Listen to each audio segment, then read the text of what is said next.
अस्सलामुअलैकुम जी, वेलकम करता हूँ आपको मुर्तज़ा गार्डन चैनल पे। आज जिस पौधे के बारे में मैं आपको बताऊँगा, नाम है इसका पेडीनंथ, ओरिजिनल नाम है। ठीक है।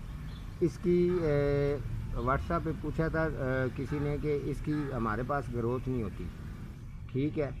तो उनके बारे में आप मुर्तज़ा साहब ये पेडीनंथ जो पौधा है इसके बारे में एक प्रोग्राम करें ताकि इसकी हमें अच्छी तरह से समझ आ सके। ये पेडीनंथ का ऐसा पौधा है कि ये खूबसूरत, पहली चीज़ तो ये है कि इसके अंदर 3 कलर आते हैं। ये पत्ते इसके ग्रीन भी हो जाते हैं और बिल्कुल इस तरीके के वेरीगेटर भी होते हैं। इसके अलावा आस्ता आस्ता ये उम्र के हिसाब से फिर आस्ता आस्ता इसके अंदर ये गुलाबी हल्का हल्का सा ये पत्ते इसके रेड होना शुरू हो जाते हैं।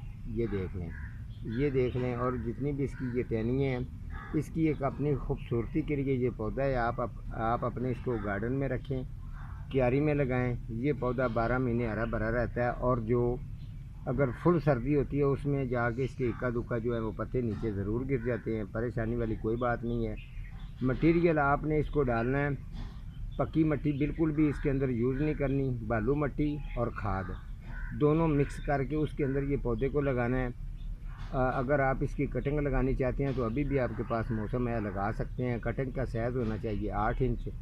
पेडीनंथ का जो पौधा है ये इतना खूबसूरत बेहतरीन चलेगा कि आपके घर में एक खूबसूरती भी रहेगी और ये पौधा भी अच्छी तरह से चलता रहेगा।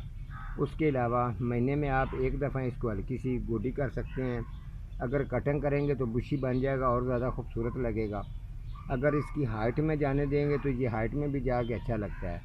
पॉट आपने इसको 14 इंच या 18 इंच ये बड़ा पॉट लगाना है ताकि ये फैल के ज़्यादा इसका व्यू खूबसूरती अच्छी आएगी। ठीक है। वाटरिंग आप एक दफ़ा इसको महीने में गोडी कर सकते हैं। वाटरिंग इसको एक टाइम करनी है, 2 टाइम बिल्कुल नहीं करनी। रखना इसको फुल धूप पर है, जो कि ये पौधा कंप्लीट आउटडोर है, तो ये बेहतरीन इसकी ग्रोथ चलेगी। आज का हमारा इतना ही प्रोग्राम था, तो मिलता हूँ किसी अगले प्रोग्राम के साथ। तब तक अल्लाह निगहबान।